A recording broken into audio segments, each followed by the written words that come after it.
মুসলমানের মধ্যে আছে। সব মুসলমান কিন্তু মুত্তাকি নয়, কিন্তু সকল মুত্তাকি মুসলমান। বুঝে নিবেন, সকল মুসলমান কিন্তু মুত্তাকিন নয়, কিন্তু সকল মুত্তাকিন বান্দাই কি মুসলমান। বুঝে নিবেন, আল্লাহ রাব্বুল আলামিন মুত্তাকিনদের জন্য জান্নাত বরাদ্দ করেছে। আল্লাহ মুত্তাকিনদেরকে বলবে ইউ গো টু প্যারাডাইস, জান্নাতে চলে যাও। জোরে জোরে বলুন সুবহানাল্লাহ। এই মুত্তাকি হলো আহলুস সুন্নাত ওয়াল জামাতের অন্তর্ভুক্ত যারা, তারা যে হুজুর আহলুস সুন্নাত ওয়াল জামাত করলে সবাই কি মুত্তাকি? না, আহলুস সুন্নাত ওয়াল জামাতের মধ্যেও কিন্তু অনেকেই আছে ক্যারেক্টারলেস। আপনি কিন্তু ঈমানেই কিন্তু আপনি কিন্তু সীমাবদ্ধ নন, আপনাকে কিন্তু আমলও করতে হবে। ঈমানের একটা স্টেজ, আমলের আরেকটা স্টেজ। আপনাকে কিন্তু মিজানকে ফেস করতে হবে। কি করতে হবে? আপনাকে কিন্তু মিজানের মুখোমুখি হতে হবে। সেই জায়গার মুখোমুখি হতে হলে আপনার জীবনে লাগবে কি? আমল। কি লাগবে? কথা বোঝেন, আপনারা আমার কথা বোঝেন। সম্মানিত উপস্থিতি, আমি আপনাদেরকে আরেকটু ক্লিয়ার করি, তখন আপনারা আরেকটু সহজে বুঝতে পারবেন। আমার আলোচনাটা এখানে রইল, আপনারা আমাকে যদি ভুলে যাই মনে করিয়ে দিবেন। আমরা যে এখানে উপস্থিত হয়েছি, আমরা প্রত্যেকটা পার্সন কিন্তু ডবল পার্সন। প্রত্যেকটা পার্সন কি? তার মানে আমরা প্রত্যেকটা মানুষ কি ডবল, আমরা কেউ কিন্তু সিঙ্গেল নই। এদিক তাকান, আমার দিকে তাকান। আমার আলোচনা শুনতে হলে আপনাদেরকে কিছু কন্ডিশন মানতে হবে। মানতে পারবেন কিছু কন্ডিশন? এই জন্য আপনি মানতে হবে, যে কথাটা বলতে গিয়ে আমি আউটসাইডে চলে গেছি, যে আপনারা যারা সাধারণ মানুষ, ওই যেটা বলতে চেয়েছিলাম এটা বলে শেষ করে তারপরে আমি এটাতে আসি। ডাবল পার্সন কেন বললাম এটা এখানে আসি, এগুলো কিন্তু আমার আলোচ্য বিষয় নয়। আমার কিন্তু নির্ধারিত আলোচনা বিষয় আছে। আপনাদের পরিস্থিতি দেখে আপনাদেরকে একটু অ্যাক্টিভ করার জন্য আমি কিন্তু এই কথাগুলো বলছি। হিন্দু, খ্রিস্টান, বৌদ্ধ, ইহুদি, নাসারা সবার হিসাব কি বিনা হিসাবে তারা কোথায় যাবে? জাহান্নামে। এটা অবর্ণনীয় একটা কষ্টের জায়গা। আল্লাহ বলেছেন উইদ্দাত লিল মুত্তাকিন, মুত্তাকিনদের জন্য আল্লাহ বরাদ্দ করেছে জান্নাত। জান্নাত হচ্ছে অবর্ণনীয় সুখের জায়গা। সুবহানাল্লাহ বলেন না, আর জোরে বলেন। আপনারা কিন্তু কথা বলতে হবে। কেন জানেন? আল্লাহ কাউকে বোবা বানিয়ে দিয়েছে, কাউকে আবার বাক শক্তি দিয়ে দিয়েছে। আমাদেরকে আল্লাহ বাক শক্তি দিয়েছে, তো বাক শক্তি যেহেতু দিয়েছে, আমাদেরকে কিন্তু আল্লাহ দায়িত্ব বাড়িয়ে দিয়েছে। যেমন এই জবান কিন্তু আপনাকে আল্লাহর জিকিরে কাজে লাগাতে হবে। আল্লাহ রাব্বুল আলামিন বলেছেন remember me then I will remember you. আল্লাহ বলেছেন remember me then I will remember you. আল্লাহ বলেছেন ফাযকুরুনি আযকুরুকুম, তোমরা আমাকে স্মরণ করো, আমি তোমাদেরকে স্মরণ করব। স্মরণ শব্দটা হলো বাংলা, আরবিতে এটাকে বলা হয় জিকির, ইংলিশে এটাকে বলা হয় রিমেম্বার। এইজন্য আপনার আমার জবানকে কি করতে হবে? কাজে লাগাতে হবে। এই জন্য কাজে লাগাতে হবে কারণ আল্লাহ রাব্বুল আলামিন বলেছেন ইন্না বাতশা রাব্বিকা লাশাদীদ। আল্লাহ বলেছেন the seizing of Allah is difficult. আল্লাহর ধরা, আল্লাহর পাকড়াও বড় শক্ত, বড় কঠিন। আল্লাহ বান্দাকে খুব শক্ত করে ধরবে। কি করবে? বান্দাকে খুব শক্ত করে ধরবে। ধরার পরে কি করবে? আল্লাহ রাব্বুল আলামিন বলেছেন ইন্নাল্লাহা সারিউল হিসাব, আল্লাহ is quick to take account. আল্লাহ হিসাব গ্রহণে অত্যন্ত তৎপর। আল্লাহ আপনার আমার কাছ থেকে চুকিয়ে তাৎক্ষণিকভাবে হিসাবটাও নেবে।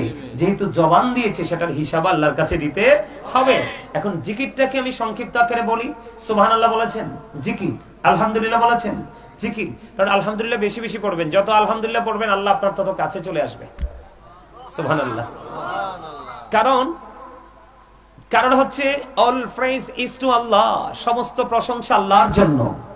লাভ ফর আল্লাহ, ভালোবাসা আল্লাহর জন্য। হেড ফর আল্লাহ, ঘৃণাও আল্লাহর জন্য। আমি কোন কোন জায়গাকে ভালোবাসবো আল্লাহকে পাওয়ার জন্য, কোন কোন জায়গাকে ঘৃণা করবো আল্লাহকে পাওয়ার জন্য। কথা বুঝতে পারছেন? দুইটা আল্লাহ সন্তুষ্টি। এদিক তাকান। এজন্য বলছি কথা বলতে হবে আপনাদেরকে।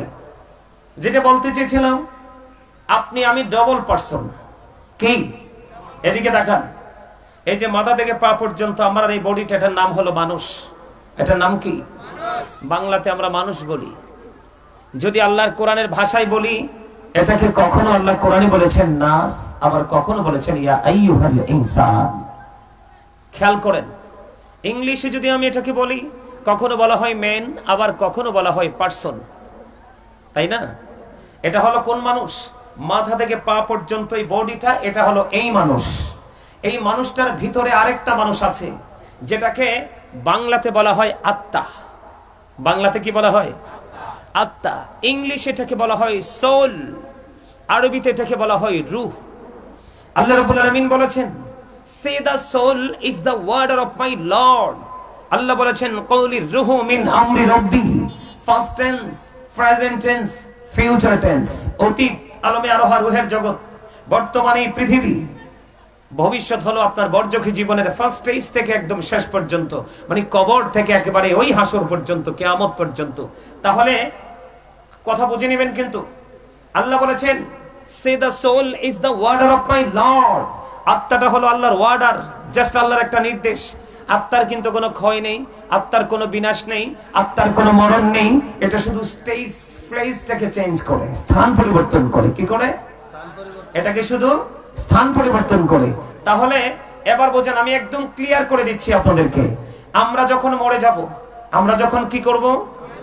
আমরা যখন মরে যাব, তখন কিন্তু আমাকে আপনাকে আমাকে আব্দুর রহিম বলে কেউ ডাকবে, আব্দুল জলিল বলে কেউ ডাকবে। যেদিন খেয়াল করেন, দেহ থেকে রুহুটা বের হয়ে যাওয়ার পরে কিন্তু আপনাকে আমাকে রহিম জব্বার বলে কেউ ডাকবে না। যতদিন পর্যন্ত আপনার আমার দেহের মধ্যে প্রাণ পাখিটা ছিল, ততদিন পর্যন্ত কিন্তু আপনাকে আমাকে নাম ধরে ডাকবে। দেহ থাকলে নাম ধরে, আত্মা থাকলে নাম ধরে ডাকবে, না থাকলে নাম ধরে ডাকবে না। যখন রুহ ছিল রুহের জগতে, আপনি আমি ছিলাম বাবা মায়ের মাঝে, তখনও কিন্তু আপনার আমার কোনো নামকরণ করা হয় নাই। তাহলে এই বক্তব্য থেকে আমরা কি জানতে পারলাম, কি বুঝতে পারলাম? মানুষের আসল সত্তা কিন্তু তার দেহ না, তার আত্মা। মানুষের আসল সত্তা কি? কথা বলে না। মানুষের আসল সত্তা কি? মানুষের আসল সত্তা হলো তার আত্মা। মানুষের আসল সত্তা হলো তার আত্মা, তার দেহ নয়। কথা আবার বুঝতে পারছেন আপনারা? তাহলে এখান থেকে কি বোঝা গেল? যতক্ষণ পর্যন্ত দেহে প্রাণ আছে, ততক্ষণ পর্যন্ত আপনি আমি আছি। যখন দেহ থেকে প্রাণ পাখি চলে যাবে, তখন কিন্তু আপনি আমি থাকবো। যখন আবার এই দেহের মধ্যে প্রাণ পাখি ছিল না, তখনও আপনি আমি ছিলাম। তাহলে মানুষের আসল সত্তা কোনটা? আত্মা। কারণ আত্মা যখন চলে যাবে, তখন I am dead, you are dead. আমি, আপনি, আমরা সবাই কি? লাশ, মৃত। তাহলে এখান থেকে বোঝা যায়, যখন রুহুটা ছিল না, তখন মানুষও ছিল না। যখন দেহ এবং রুহ মিলে গেছে, তখন মানুষ হয়েছে। যখন আবার দেহ থেকে পাখিটা চলে যাবে, তখন কিন্তু আর মানুষ না। তাইলে এখানে কি বোঝা গেল? আপনার আমার দেহ আসল সত্তা যদি আত্মা হয়, তাহলে এখানে রাখবো কি, দেহ নাকি আত্মা? আত্মা। দেহের মাঝে আত্মাটাকে রাখতে হবে। তার কারণ আত্মার গতি যেই দিকে, দেহের গতিও সেই দিকে। এই জন্য আমি আপনাদেরকে বুঝাইলাম, এই এতক্ষণ পর্যন্ত এই কথাগুলো এই জন্য বলেছি যে আপনি এখানে বসে থাকবেন, কিন্তু আপনার আত্মাটা চতুর্দিকে বিচরণ করবে। এই বসা দিয়ে আপনার কোনো ফায়দা, লাভ হবে না।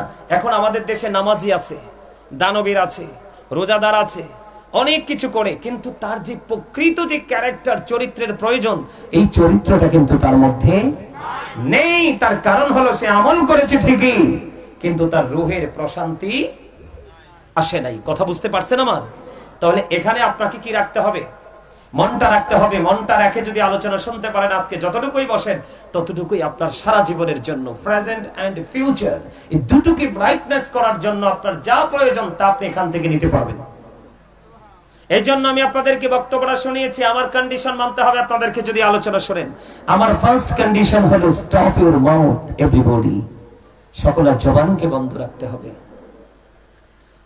আমার সেকেন্ড কন্ডিশন হলো you listening my lecture very attentively, আমার কথা আপনাদের সবাইকে মন দিয়ে শুনতে হবে। থার্ড যে কন্ডিশন, সেটা হলো আপনি যদি বলেন যে হুজুর আই সে ডোন্ট অ্যাকসেপ্টেবল, আমি বলবো I say go to your seat out of sight. আপনি বাসায় চলে যাবেন। আপনি ঘুমাইলে আপনার শরীর কি আসবে? শান্তি আসবে। কারণ এই জায়গাটা দেহের বাজারের জায়গা না। এই যে আজকের জায়গাটা, এটা দেহের বাজারের জায়গা না। এই জন্য আপনাদেরকে বুঝাইছি আমি এতক্ষণ ধরে। এগুলো তো আমার আলোচনা নয়, এগুলো আপনাদেরকে বোঝানোর জন্য, আপনাদেরকে অ্যাক্টিভ করার জন্য, এক্সপেরিয়েন্স ম্যান হিসাবে আপনাদেরকে প্রিপেয়ার করতে হলে আমাকে বক্তব্য দিতে হবে। এই জন্য আমি দিয়েছি। প্রথম শর্ত হলো কি? সবার মুখটাকে বন্ধ রাখতে হবে। দ্বিতীয় শর্ত কি? মনটা দিয়ে আলোচনা শুনতে হবে। তৃতীয় শর্ত কি? ভালো না লাগলে বাড়ি চলে যেতে হবে। একদম স্ট্রেট ফরওয়ার্ড কথা, বুঝতে পারছেন আপনারা? আর জোরে বলেন, বুঝতে পারছেন? এই কথাগুলো কেন বলেছি জানেন? এখন আমরা আমল করে ঠিকই, কিন্তু তাকওয়া নাই। কি নাই? তাকওয়া নাই, ভয় নেই, জাস্ট ফর্মালিটি মেইনটেইন করছি। আল্লাহ রাব্বুল আলামিন বলেছেন, O believers, you fear me. আল্লাহ বলেছেন, ঈমানদারেরা তোমরা আমাকে ভয় করো। কি করো? তোমরা আমাকে ভয় করো। আল্লাহ ভয় করলে লাভ হবে কি? আল্লাহ বলেছেন, আল্লাহ উইল ফরগিভ ইউ। আল্লাহ বলে দিয়েছেন, আল্লাহ তোমরা যদি আল্লাহকে ভয় করতে পারো, আল্লাহ রাব্বুল আলামিন কথা দিয়েছে তোমার সমস্ত জীবনের গুনাহ মাফ করে দিবে। আরে জোরে, আরে ভাই সুবহানাল্লাহ জোরে বলো না। এটা তো জিকির। জিকা ইজ দা হার্ট মেডিসিন। এটা সায়েন্টিফিকদের বক্তব্য। জিকা ইজ দা হার্ট মেডিসিন। জিকির হলো হার্টের ঔষধ। তুমি যত বেশি জিকির করবে তত বেশি তোমার হার্ট স্ট্রং থাকবে। একটা মানুষের হার্ট যত বেশি স্ট্রং, তার সুস্থতা তত বেশি। এই জন্য আমি কি বলি, আপনাদেরকে কি করতে হবে? অত্যন্ত অ্যাটেনটিভলি আপনাদেরকে শ্রবণ করতে হবে। যদি আপনারা মনে করেন যে আপনি যদি ডিসাইড করতে পারেন যে আমি আমার লাইফ স্টাইলটাকে চেঞ্জ করব, তাহলে আমি বিশ্বাস করব আজকের আলোচনাই আপনার জন্য দ্যাটস এনাফ। কথা বলেন না কেন? আমার কথা আপনাদের ভালো লাগেনি নাকি বিরক্ত লাগে? অনেক সময় ধরে আলোচনা করব, থাকবেন আমার সাথে? আমি ঘড়ির দিকে তাকাবো না, সময়ের দিকে তাকাবো না। আমি যে আলোচনাটা শুরু করব ওটা শেষ পর্যন্ত আমি আপনাদেরকে নিয়ে যাব। এই পট্টি পকেটে ঢুকা ভাই, আমি তোরারে দেখলে আমার ভয় লাগে। আপনারা হাসিয়েন না ভাই, হাসিয়েন না। আপনারা কি মনে করেন এই যে আমাদের যুব সমাজ, সারা বাংলাদেশের যুব সমাজ ধ্বংস হয়ে গেছে, তো এটা আপনারা বুঝতে পারেন? আপনারা বুঝতে পারেন এটা? এই যে ওনাদের মতো মুরব্বী মানুষগুলো যদি পৃথিবী ছেড়ে চলে যায় না, বাংলাদেশ ছেড়ে চলে যায়, অল্প সময় বাংলাদেশটা কি হয়ে যাবে? ধ্বংস হয়ে যাবে। কেন জানেন? কারণ পৃথিবীতে যখন ইসলাম এসেছিল তখন ইসলামটা গরিব ছিল, তখন পৃথিবীর প্রতিকূলতার শেষ ছিল না, অশান্তির শেষ ছিল না। যখন ইসলামটা ধনী ছিল তখন পৃথিবীতে আল্লাহ রহমত বরকতে পরিপূর্ণ ছিল। এখন কিন্তু আবার ইসলাম গরিব হয়ে যাচ্ছে, আর ইসলামী গরিব হওয়ার নমুনাই আপনার আমার ধ্বংস খুব কাছে মনে করতে হবে। কথা বুঝেন নাই? আমি কিন্তু মোবাইলটা দেখি, আমি কিন্তু ঘুরে গেছি। আপনারা খেয়াল করছিলেন? মোবাইলটা কিন্তু দেখাই আমি কি করেছিলাম? ঘুরে গেছিলাম। কেন? কথাটা দেখে ঘুরে আমি অন্যদিকে চলে এসেছিলাম। এদিক দেখেন, এই মোবাইলটা কার সংস্কৃতি আছে এটার মধ্যে? বেঈমান কাফের মুশরিক ইহুদি নাসারাদের। কার? এদিক তাকান। আল্লাহ কোরআনে বলেছে বেঈমান কাফেরদের ঠিকানা কোথায়? আর আমরা যারা মুসলমান আছি আমাদের সম্পর্কে আল্লাহ কি দিয়েছে? রেড সিগন্যাল দিয়েছে। কি সিগন্যাল? গ্রিন সিগন্যাল না, রেড সিগন্যাল দিয়েছে হুজুর। এটাকে আপনি ব্ল্যাক বলতে পারেন। কেন জানেন? এটাকে কালো বলতে পারেন এই কারণে আল্লাহ রাব্বুল আলামিন বলেছেন the heretics are the eternal enemy of the believers। আল্লাহ রাব্বুল আলামিন বলে দিয়েছেন ইন্নাল কাফিরিনা কানু লাকুম আদুওয়াম মুবিনা।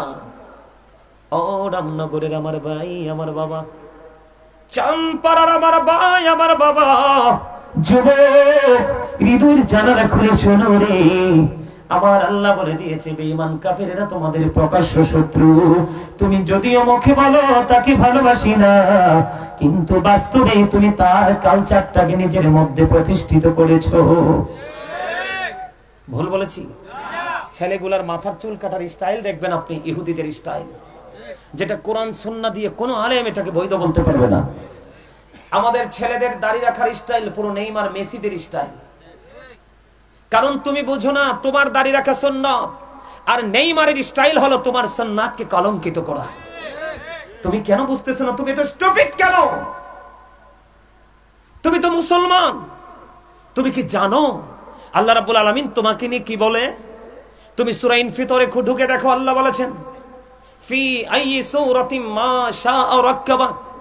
আল্লাহ বলেছেন আল্লাহ ক্রিয়েটেড দ্য মাইন্ড। আল্লাহ বলতেছে আল্লাহ মানুষকে আল্লাহর মন মতো করে বানিয়েছে, তোমাকে আমাকে আল্লাহ ইচ্ছে মতো করে বানিয়েছে, আল্লাহর ইচ্ছে মতো করে। জোরে জোরে সুবহানাল্লাহ। তুমি এটা তো সূরা ইনফিতরের মেসেজ। সূরা 3 এর মধ্যে তুমি ঢুকো, আল্লাহ বলেছেন লাকাদ খালাকনাল ইনসানা ফি আহসানি তাকওয়িম। আল্লাহ বলেছেন বিউটিফুল শেপ। তোমার কাছে পৃথিবী সুন্দর। আল্লাহ বলে নো বান্দা, তোমার কাছে পৃথিবী সুন্দর, আর আমি আল্লাহর কাছে সবচেয়ে সুন্দর হলো তোমরা বান্দারা। সূরা 3 এর ওয়াজ। তোমাদেরকে আল্লাহ সুন্দর করে বানিয়েছে। আল্লাহ বলতেছে আমি তোমাদেরকে সুন্দর রাখার জন্য আমি একটা আমি একটা রাস্তা তোমাদেরকে ওপেনিং করে দিয়েছি। আল্লাহ সেই রাস্তাটা কি? আল্লাহ বলেছেন ইন্নাদ দীনা ইনদাল্লাহিল ইসলাম। এটার নাম হলো ইসলাম, এটা আল্লাহর মনোনীত ধর্ম। ইসলামের মধ্যে যদি তুমি আসতে পারো তাহলে তোমার লাভটা হবে কি? লাভটা হবে কি? Islam is not only a religion but also complete code of life. তুমি যদি ইসলামের ছায়াতলে পরিপূর্ণভাবে আসতে পারো, তোমার পরিপূর্ণ এবং পূর্ণাঙ্গ জীবন ব্যবস্থাটা এটার মধ্যেই তুমি খুঁজে পাবা। জোরে জোরে সুবহানাল্লাহ, আর জোরে সুবহানাল্লাহ। আমি বলতেছিলাম কোথায়? তাকওয়া। কিসের মধ্যে? আপনি কিন্তু যদি তাকওয়া নিয়ে বসতে পারেন, ওই যে আমি আমার ওই যে ছোট ভাইটাকে বলছি তুমি বুটগুলো পকেটে ঢোকাও, কেন বলেছি জানেন? এটা তো বুট খাওয়ার জায়গা না রে ভাই। এক বছরে 365টা রাত আছে। কয়টা? এক বছরের 365টা রাত্রি আছে। তুমি 364টা রাত্রিতে তো বুট খেতে পারবা। আজকে তুমি একটু অ্যাটেন্টিভলি আলোচনাগুলো শোনো। তুমি আগামীকালকে থেকে যদি তুমি বিবেকবান হও, আমি এটাও বলে রাখি, এই মাহফিল কিন্তু বিবেকহীনদের জন্য নয়। এই মাহফিলটা কিন্তু বিবেকহীনদের জন্য নয়। এই মাহফিল হচ্ছে বিবেকবানদের জন্য। এই মাহফিল কিন্তু সেন্সলেসদের জন্য নয়। এই মাহফিল হচ্ছে সেন্স এবিলিটি সম্পূর্ণ পার্সনদের জন্য। আপনাদেরকে বুঝে নিতে হবে, এটা একটা ক্লাস। এটা কিন্তু কোনো রং তামাশার জায়গা না, এটা একটা ক্লাস। আমি আপনাদের কাছে এসেছি টিচার হিসাবে, আমি আপনাদেরকে টিচিং দিচ্ছি। একটা স্টুডেন্ট কিন্তু তার ফিউচারকে ব্রাইটনেস করতে পারে, আর 99টা স্টুডেন্ট কিন্তু তার জীবনকে অন্ধকারাচ্ছন্ন পরিবেশের দিকে ঠেলে দেয়। এটার জন্য সে নিজেই দায়ী। কারণ সে শিক্ষার সময় মনোযোগী ছিল না, সিদ্ধান্ত নেওয়ার সময় যথাযথভাবে নিতে পারে নাই। এই জন্য তার সোনালী দিনগুলো অনিশ্চিত দিনের দিকে ধাবিত হয়ে গেছে। ঠিক কিনা বলেন? আরো জোরে বলেন। আমার দিকে তাকান। আল্লাহ রাব্বুল আলামিন কি বলেছেন? তাকওয়া নিয়ে কি করো? কাজ করো। ভীতি নিয়ে কাজ করো। আল্লাহ বলেছেন আল্লাযীনা আমানু, যারা ঈমান এনেছে, ওয়া কানু ইয়াত্তাকুন, এবং তাকওয়া অবলম্বন করেছে, লাহুমুল বুশরা, তাদের জন্য সুসংবাদ, ফিল হায়াতিদ দুনিয়া ফিল আখিরা, প্রেজেন্ট এন্ড ফিউচার দুটোকে আল্লাহ অ্যাড করে দিয়েছে। আল্লাহ রাব্বুল আলামিন প্রেজেন্ট টেন্স এবং ফিউচার টেন্স দুটোকে এক করে দিয়েছে। আপনি যদি ঈমান আনার পরে যদি আপনি কি করতে পারেন? অন্তরে ভয় সৃষ্টি করতে পারেন। যেমন আপনি নামাজে এসেছেন, আল্লাহ গো আমার নামাজটা যেন কবুল হয়, কোনো ত্রুটি যেন না হয়। এটা যার মনের মধ্যে আসবে তার মধ্যেই কিন্তু কি চলে আসছে? তাকওয়া চলে আসছে, ভীতি চলে আসছে। এই ভীতি নিয়ে যারা আমল করতে পারবে, দান সদকা করতে পারবে, আল্লাহর গোলামি করতে পারবে, আল্লাহ রাব্বুল আলামিন বলেছেন লাহুমুল বুশরা, তাদের জন্য সুসংবাদ, ফিল হায়াতিদ দুনিয়া, দুনিয়ার জীবনে, ও ফিল আখিরা, এবং পরকালের জীবনে। জোরে জোরে বলেন না সুবহানাল্লাহ, আরো জোরে বলেন না সুবহানাল্লাহ। আপনারা সত্যি করে বলেন তো, আমার কথাগুলো কি বিরক্ত লাগে নাকি ভালো লাগে? শুনতে মন চায় সবার? যুবক ভাইরা বলো, তোমাদের ভালো লাগে? যাদের কাছে ভালো লাগে যুবক ভাই, তোমাদের জন্য বলছি, আলোচনা কোন দিকে করবো? একটা আলোচনা তো নিয়ে আসছি, একটু আমি তোমাদেরকে আরেকটু বুঝাই, বোঝানোর পরে আমি আমার আলোচনায় ঢুকবো। তোমরা জানো কিনা জানি না, তোমরা এটা কখন এই মেসেজটা পেয়েছো কিনা জানি না, এই পৃথিবী থেকে চাঁদ মাত্র 1,40,000 মাইল দূরে। এই পৃথিবী থেকে চাঁদ মাত্র 1,40,000 মাইল দূরে। আর সূর্যটা, যুবকদের জন্য, যুবকদেরকে মেইন করে বলছি আমি, সূর্যটা পৃথিবী থেকে 9,13,00,000, কোন কোন স্ট্রোমার বলেছেন 30 লক্ষ। 9,13,00,000 মাইল দূরে হলো সূর্য। সূর্যের আলোটা পৃথিবীতে আসতে সময় লাগে মাত্র 8 মিনিট 20 সেকেন্ড। প্রতি সেকেন্ডে 1,86,000 মাইল বেগে পৃথিবীর দিকে ছুটে আসে। এত আবরণ ভেদ করে সূর্যের কিরণটা তোমার আমার মাথায় লাগে, গায়ে লাগে, আমরা কিন্তু সইতে পারি না। অনেক সময় কিন্তু অনেক বেশি রৌদ্রের তীব্রতার কারণে হিট স্ট্রোকে কিন্তু অনেকে কি হয়ে যায়, স্পট ডেড হয়ে যায়। যায় কি যায় না? এত তাপ আমরা সইতে পারি না। কিন্তু কাল হাসুরের দিন সূর্যটা কিন্তু একেবারে কি থাকবে? একেবারে মাথার উপরে, সোয়া হাত উপরে থাকবে। কত হাত? সোয়া হাত উপরে থাকবে। এই সূর্যের তাপটা কি হবে? এত বেশি ভয়ঙ্কর হবে, তুমি কিন্তু সেদিন কি করতে পারবা না? সহ্য করতে পারবা না। কি করতে পারবা না? সহ্য করতে পারবা না। সেদিন কিন্তু কি হয়ে যাবে? শরীরটা একবারে ঘেমে যাবে, গলে যাবে। দুঃখজনক হলেও সত্য, এদিন এত অবস্থা এত ভয়ঙ্কর হবে। আল্লাহ রাব্বুল আলামিন বলেছেন লা ইয়ামুতু, people will not die that day, সেদিন মানুষ মরতে পারবে না। আল্লাহ বলেছেন ফিহা ওয়ালা ইয়াহইয়া, people will not be able to live that day, সেদিন মানুষ বাঁচতেও পারবে না। আল্লাহ বলেছেন ওমাহুম আনহাবি গায়িবিন, people will not be able to escape that day, মানুষ সেদিন সেখান থেকে পালাতেও পারবে না। আল্লাহু আকবার। বাঁচার সুযোগ নাই, মরারও সুযোগ নাই, পালাবারও সুযোগ নাই। বলে হুজুর কেন? আমি এই জন্য কোরআন শরীফটা আমার হাতে নিয়েছি, তোমাদের যেন কোনো সন্দেহ না থাকে। তোমরা যেন খুব সহজে যেন কি করতে পারো, বুঝতে পারো। আমি একটা সূরা খুঁজতেছি, এই সূরাটা থেকে আমি তোমাদেরকে দিব, এই কি জানি বলে, আজকে একটু আয়াতটা পড়ে শোনাবো, তোমরা যেন সহজে বুঝতে পারো। এই যে পেয়ে গেছি সূরা ইনফিতর। কিয়ামতের দিন কি অবস্থা হবে আমি তোমাদেরকে বলি, কাল হাসরের ময়দান। বিসমিল্লাহির রহমানির রহিম। ওমা, কোরআন শরীফ পড়া শুনলে আল্লাহু আকবার বলতে হয় না? কোরআন শরীফ 30 পারা সূরা ইনফিতর, আল্লাহ কি বলেছেন?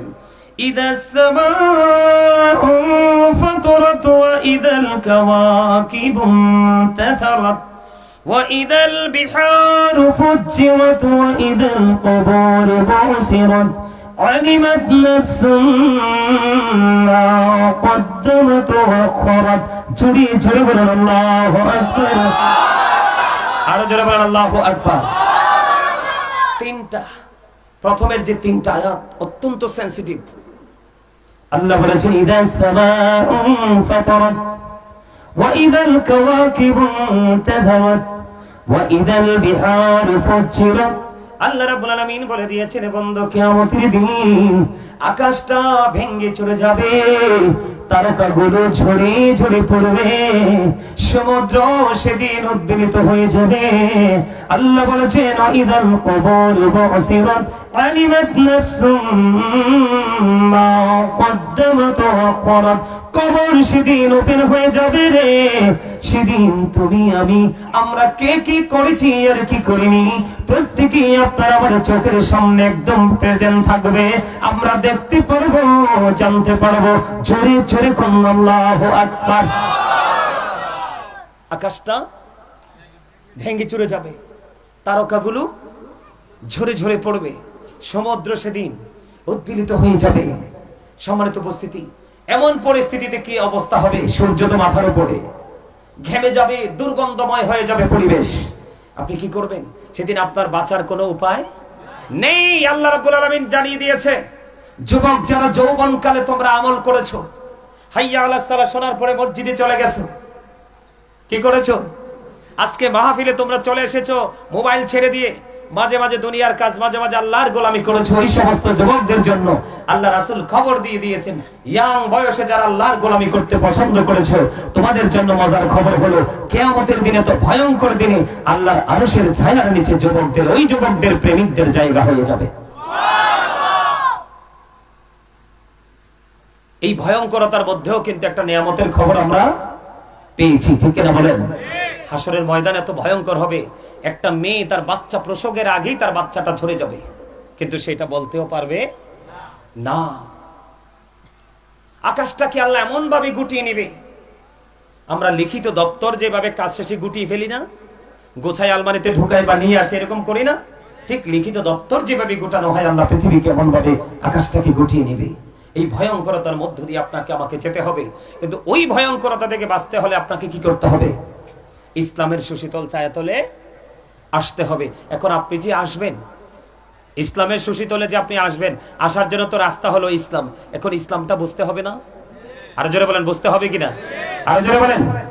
বন্ধুরা আমার, আমার নবী আপনার নবী জাহানের বাদশা নবী রাহমাতাল লিল আলামিন, ওনাকে একজন এক ব্যক্তি এসে প্রশ্ন করলেন, ইয়া রাসূলুল্লাহ, ইয়া হাবিবাল্লাহ, নবী গো, ও প্রাণের নবী, কিয়ামত কখন হবে গো? আবার আপনার প্রাণের নবী তিনি বলে দিয়েছেন, কিয়ামতের জন্য তুমি কি প্রস্তুতি নিয়েছো? ইয়া রাসূলুল্লাহ, ইয়া হাবিবাল্লাহ, নবী গো, আমি কিয়ামতের দিনের জন্য কোনো প্রস্তুতি নিতে পারিনি। ইয়া রাসূলুল্লাহ, ইয়া হাবিবাল্লাহ, নবী গো, আমি কিয়ামতের দিনের জন্য কোনো প্রস্তুতি নিতে পারিনি, তবে আল্লাহ এবং আল্লাহর হাবিবকে ভালোবাসি।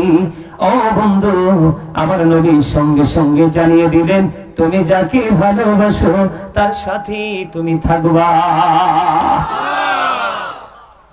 তাহলে আপনি আমি আল্লাহকে পাওয়ার রাস্তা খুঁজে পাইলাম না, এটা কিন্তু হাদিস শরীফ।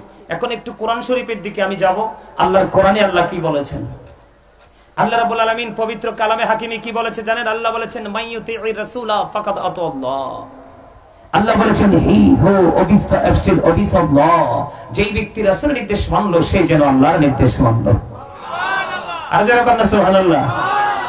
আল্লাহ বলেছেন কুল ইন কুনতুম তুহিব্বুনাল্লাহ ফাত্তাবিউনি ইউহিব্বুকুমুল্লাহু ওয়া ইয়াগফির লাকুম যুনুবাকুম আল্লাহু গফুরুর রহিম। আল্লাহ বলেছেন সে বলুন ইফ ইউ ডু লাভ আল্লাহ, যদি তোমরা আল্লাহকে ভালোবেসে থাকো, ফলো মি মুহাম্মদ সাল্লাল্লাহু আলাইহি ওয়াসাল্লাম, মুহাম্মদ সাল্লাল্লাহু আলাইহি সাল্লামের অনুগত হয়ে যাও। আল্লাহ লাভ হবে কি? আল্লাহ বলেছেন আল্লাহ উইল লাভ ইউ, আল্লাহ তোমাদেরকে ভালোবাসবে, এন্ড ফরগিভ ইউর সিনস, আল্লাহ তোমাদের জীবনের গুনাহগুলি maaf করে দিবেন। জোরে বলুন সুবহানাল্লাহ। তাহলে আল্লাহকে পাওয়ার জন্য আপনি মাধ্যম হিসেবে কাকে পেলেন? রাসূলকে। কাকে পেলেন? আমার নবী শুরু এবং আমার নবী শেষ।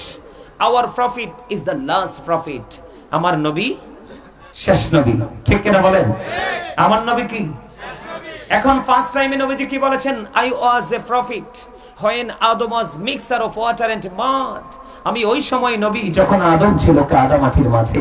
তার মানে শুরুতেও আমার আল্লাহ শুরু করেছে আপনার আমার নবীকে দিয়ে, শেষও করেছে আপনার আমার। এবং নবীজি আরো বলেছেন I am from the light of Allah and everything has been created from my light, আমি আল্লাহর নূর থেকে সৃষ্টির প্রত্যেকটা বস্তু আমি নবীর নূর থেকে। যেরকম না সুবহানাল্লাহ। এখন আসেন আমি আপনাদেরকে শুধু স্টেজ গুলো বুঝাচ্ছি, মজাটা বুঝাচ্ছি আপনাদেরকে। আমরা মুসলমান হিসাবে কিন্তু নবীকে ওইভাবে মানতে পারি না। বেঈমান কাফেরেরা কি বক্তব্য দিয়েছে জানেন? আমেরিকার গবেষক মাইকেল এইচ হার্ট তিনি বক্তব্য দিয়েছেন the 100 A ranking of the most influential person in the history. আমেরিকার গবেষক মাইকেল এইচ হার্ট তিনি 100 জন প্রভাবশালীর তালিকা করেছেন। কতজন? 100 জন প্রভাবশালীর তালিকা করেছেন। তিনি ইনফ্লুয়েন্সিয়াল দ্বারা আপনার আমার প্রাণের নবীকে শ্রেষ্ঠ প্রভাবশালী হিসেবে আখ্যায়িত করেছেন। জোরে বলেন না সুবহানাল্লাহ। তাহলে আমাদের কি অহংকার করতে মন চায় না নবীটা পেয়ে? এই জন্য আমি প্রায় সময় বুকে হাত দিয়ে বলি I am very successful person.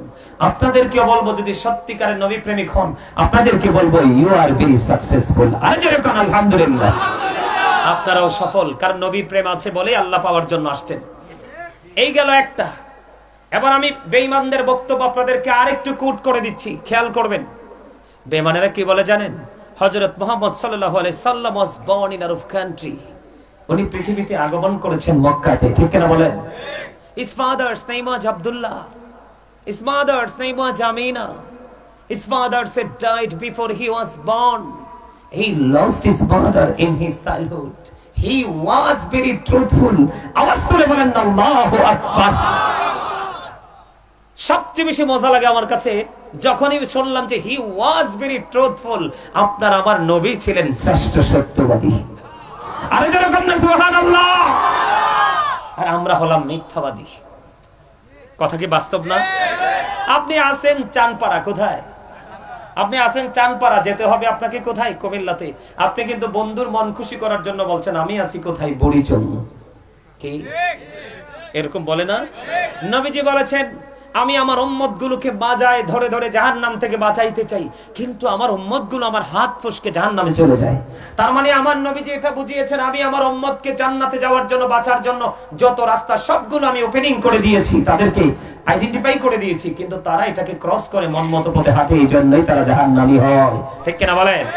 রাসূল আরো বলেছেন মানুষ হাসতে হাসতে এমন অপরাধ করে মাসরিক থেকে মাগরিব পর্যন্ত যতটুকু জায়গা ততটুকু জায়গা সমপরিমাণ জায়গা মানুষ জাহান্নামের দিকে এগিয়ে যায়। কথা বুঝে আসছে আমার? এবার আসেন আমার নবী কি শ্রেষ্ঠ সত্যবাদী। আল্লাহ কোরআনেও বলেছেন অকৌলু কাওলান সাদীদা, সে দা রাইট থিং, সত্য কথা বলো, সঠিক কথা বলো। আমি আপনাদের কাছে সঠিক ইনস্ট্রাকশন দিতে আসছি, কারণ আমার আজকে মিশন হলো আল্লাহ বলেছেন O believer save yourself and your families from the fire। আল্লাহ বলেছেন ইয়া আইয়ুহাল্লাযীনা আমানু কু আনফুসাকুম ওয়া আহলিকুম নারা।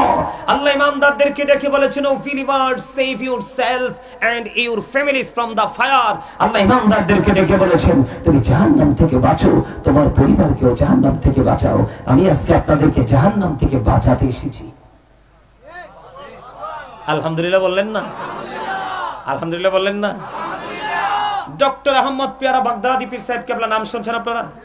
শাহপুর দরবার শরীফে উনি বসরা ইউনিভার্সিটির একজন লেকচারার ছিল। এখনো বাংলাদেশে ওনার লেখা কিতাব যেই কোনো আলেম পড়তে পারে না। এত জাজ্জাইল একজন আল্লাহর ওলি ছিলেন। ওনার একাধিক কিতাব দেখার ক্ষমতা আল্লাহ আমাকে দিয়েছে। উনি বোস্টন ইউনিভার্সিটির লেকচারার ছিলেন। ওনার অনেক আলোচনা বক্তব্য শুনেছি, পড়েছি, কিন্তু ওনার একটা লেখনী আমার কলিজা ছুঁয়েছে। সেটা কি জানেন? তিনি বলেছেন, of all the great religious personalities of all prophet Muhammad Rasulullah sallallahu alaihi wasallam was the most successful. আওয়াজ তুলে বলেন না সুবহানাল্লাহ।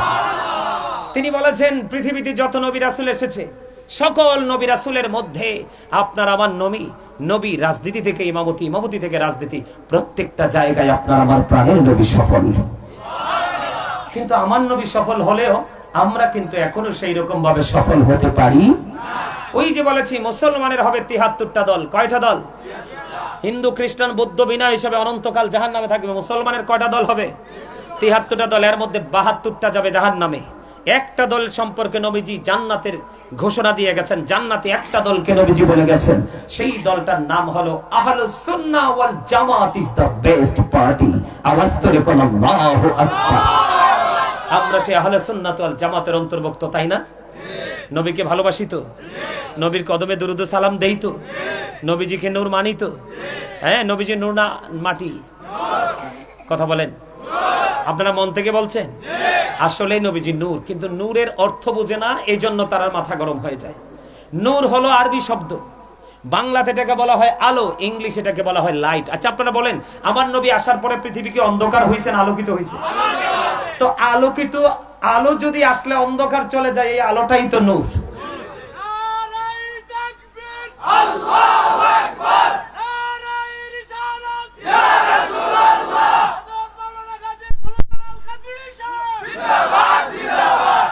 রামনগর চানপাড়ার পক্ষ থেকে লাল গোলাপ শুভেচ্ছা, এটা কোন লাগতো না? ও মামা হাসি, এই কথাটা বলছি কিন্তু তাদেরকে হাসানোর জন্য। অনেক লোক কিন্তু হাসে নাই, একদম শক্ত হয়ে রয়েছে। মনে রাখবেন, নবীজি সুস্থ জীবনের জন্য যেই আমাদেরকে যেই বিষয়গুলো সম্পর্কে আমাদেরকে সাজেস্ট করে গেছেন, পরামর্শ দিয়ে গেছেন আল্লাহর হাবিব, এর মধ্যে একটা হলো হাসি খুশি জীবন। আমার রাসূল বলেছে, যেই মানুষটা ফ্রি থাকে তার জীবনটা ইজি হয়, আর যেই মানুষটা সবসময় গোমরামুখী থাকে তার লাইফটা একটু ডিফিকাল্ট হয়ে যায়। কথা বুঝতে পারছেন? ফ্রি থাকবেন, দুঃখ সুখ মানুষের জন্য। কিসের জন্য? সবসময় মনে রাখবেন, আমি একটা ছন্দে বলি আর কি আমার মনের কথা। এই, I love my country, I love my land, I love my mother father, I love my friends. আপনি এই চারটা কন্ডিশনে থাকেন, দেখবেন জীবন কত সুন্দর। আপনি দেশকে ভালোবাসেন, নিজের জন্মভূমিকে ভালোবাসেন, পিতা মাতাকে ভালোবাসেন, এবং আপনার ফ্রেন্ড সার্কেলকে ভালোবাসেন, দেখবেন আপনার জীবনের কোন অংশে ক্লান্তি আসবে? আর জোরে বলেন, আসবে? আসেন, আমার নবী রাজনীতি থেকে ইমামতি পর্যন্ত প্রত্যেকটা জায়গায় আপনার আমার প্রাণের নবী কি সাকসেস, সফল। এটা কি সাকসেস শব্দটা কি আপনি বলছেন? Thank you, absolutely right answer. এইভাবে কথা বলবেন, কনফিডেন্সলি কথা বলবেন, তাহলে কি হবে? আপনার মগজটা কি হয়ে যাবে? ব্রেন কি হয়ে যাবে? শার্প হয়ে যাবে। আপনি যদি গোমরামুখে থাকেন তাহলে তো গোমরাহি আপনাকে করে খাবে। না পারবেন এই জীবনকে আলোকিত করতে, না পাবেন ওই জীবনকে আলোকিত করতে। এবার আসেন যে হুজুর, নবী সম্পর্কে আপনি অনেক তথ্য দিয়েছেন, আমি পেয়েছি, কিন্তু নবীর কাছে যেতে হলে আমাকে কি করতে হবে? যেমন আপনি কোথায় যাবেন? এখান থেকে আপনি ধরেন কুমিল্লাতে যাবেন, কুমিল্লা সিটিতে শপিং করবেন, বা ডাক্তারের সাথে আপনি কি দিয়েছেন, অ্যাপয়েন্টমেন্ট নিয়েছেন, যে কোনো একটা কাজ করবেন। এখন আপনাকে যাইতে হলে কিন্তু রাস্তাটা চিনতে হবে। আপনাকে এখান থেকে লোকাল গাড়িতে উঠে আপনাকে কোথায় যেতে হবে? বারেশ্বর সমনিতে যাইতে হবে না? বারেশ্বর সমনি থেকে যদি আপনার কপাল ভালো হয়, তকদির ভালো হয়, আপনি একবারে সোজা কুমিল্লার গাড়ি পাবেন। আর যদি আপনার একটু তকদিরটাতে যদি একটু কি থাকে, একটু মন্দ থাকে, তাহলে কিন্তু আপনি বারেশ্বর থেকে ডিরেক্টলি আপনি পাবেন না, বরিচং যেতে হবে আপনাকে। এটা হলো বড় স্টেশন আপনাদের জন্য, তাই না? ঠিক এক্সাম্পলটা সকল মানুষ যেন বুঝতে পারেন, এই জন্য আমি আপনাদেরকে এই কথাটা বললাম। ঠিক আপনাকে আল্লাহকে পেতে হলে মদিনাওয়ালার কাছে যেতে হবে, আর মদিনাওয়ালার কাছে যেতে হলে আপনাকে মদিনাওয়ালার পাগল আলেম অথবা আল্লাহর ওলির সাথে আপনাকে যুক্ত হতে হবে। এটা আমার কথা না, তো আল্লাহর কথা। এদিক তাকান, আল্লাহ রাব্বুল আলামিন বলেছেন, join with my dear people, come to my paradise. আওয়াজ করে বলেন না সুবহানাল্লাহ। আল্লাহ রাব্বুল আলামিন বলেছেন, join with my dear people, তোমরা আমার প্রিয় লোকেদের সাথে যুক্ত হও। কাম টু মাই প্যারাডাইস, আমার জান্নাতে চলে আসো। আল্লাহ তোমার প্রিয় লোকগুলো কারা? আল্লাহ বলেছেন, ফাদখুলি ফি ইবাদি ওয়াদখুলি জান্নাতি। আওয়াজ করে কোন সুবহানাল্লাহ। তার মানে হক্কানি আলেম এবং হক্কানি আল্লাহর ওলিদের সাথে যুক্ত হও আর তাদের সাথেই আমার জান্নাতে চলে আসো। কে বলেছে? কে বলেছে? অস্বীকার করতে পারবেন? যারা নবীর সাথে দুশমনী করে, নবীকে ছোট করে কথা বলে, নবীর ইজ্জতের চাদর ধরে টান দেয়, তারা যত বড় আলেম হোক, যত আমলই তাদের মধ্যে থাকুক না কেন, তারা কিন্তু সঠিক নয়। আপনাকে মনে রাখতে হবে, কারণ নবীকে সর্বোচ্চ মর্যাদা দেওয়া ফরজ। নবীর ইজ্জতের চাদর ধরে টান দেওয়া হারাম, এটা কুফরের অন্তর্ভুক্ত। আপনাদেরকে বুঝে নিতে হবে, আপনাকে আগে ইমানের জায়গাগুলো টেকসই করতে হবে, তারপরে আপনি আমল করেন অল্প, এটা দিয়ে আপনি জান্নাত পর্যন্ত পৌঁছাতে পারবেন। কারণ নবীজি বলেছেন, আখলিস দীনাকা ইয়াকফিকাল আমালুল কালিল, তুমি অল্প আমল দিয়ে কোথায় যেতে পারবা? জান্নাতে। তাহলে আপনার আমার আগে ইমানকে কি করতে হবে? টেকসই করতে হবে। এবার আসেন, আল্লাহর প্রিয় লোক কারা? সাদিকিন যারা, তারা কারা? সাদিকিন যারা, তারা কারা? সাদিকিনের অর্থ সত্যবাদী লোক, ট্রুথফুল ম্যান, ট্রুথফুল পিপল। আল্লাহ বলেছেন, behold verily the friends of Allah have nothing to fear or to regret। আল্লাহর বন্ধুদের কোনো ভয় নেই, তাদের কোনো চিন্তা, তাদের কোনো দুঃখ নেই। আল্লাহ বলেছেন, আলা ইন্না আউলিয়া আল্লাহি লা খাউফুন আলাইহিম ওয়া লা হুম ইয়াহজানুন। অস্বীকার করা যায়? কথা বলেন। যারা আল্লাহর ওলিদের মাজার ভাঙে, তারা কি হক্কানি আলেম? যারা যুবকদেরকে উৎসাহিত করে, তারা কি হক্কানি আলেম? মনে রাখবেন, আপনি কারো জন্য নয়, আপনি নিজের জন্য সঠিক পথে থাকতে হবে। কারো জন্য নয়, আপনার নিজের জন্য নিজেকে সঠিক রাস্তায় চলতে হবে। কারণ আপনার কবরে কিন্তু কেউ যাবে না, আপনার কবরে আপনি একাই যেতে হবে। আপনার প্রশ্নের উত্তর আপনাকে একাই দিতে হবে। মনে রাখবেন, আল্লাহ শুধু এখানে ক্ষান্ত রাখে নাই। আল্লাহ বলেছেন, নাহনু আউলিয়াউকুম ফিল হায়াতিদ দুনিয়া ওয়া ফিল আখিরাহ। আল্লাহ বলেছেন, we are your protecting friends in the life of the world and in the hereafter. আল্লাহ বলেছেন, আমরাই তোমাদের বন্ধু দুনিয়ার জীবনে এবং পরকালের জীবনে। তার মানে আপনি হক্কানি আলেম এবং হক্কানি আল্লাহর ওলিদেরকে ভালোবাসলেই আপনি কি করতে পারবেন? তাদেরকে বন্ধু হিসাবে দুনিয়াতেও পাবেন, আখিরাতেও পাবেন। কারণ আল্লাহ বলেছেন, ইয়া আইয়ুহাল্লাযীনা আমানুত্তাকুল্লাহা ওয়াবতাগু ইলাইহিল ওসিলা। ঈমানদারকে বলেছেন, ঈমানদারেরা তোমরা আমাকে ভয় করো এবং আমি আল্লাহকে পাওয়ার জন্য তোমরা উসিলা খোঁজো। আল্লাহ উসিলাটা কি? আল্লাহ বলেছেন, আকুনু মা'আস সাদিকিন। আমি কিন্তু একটাও হাদিস বলি নাই, এতক্ষণ যা বলতেছি সবগুলো কোরআন থেকে, একটাও হাদিস বলিনি। হাদিসে যাবো একটু পরে।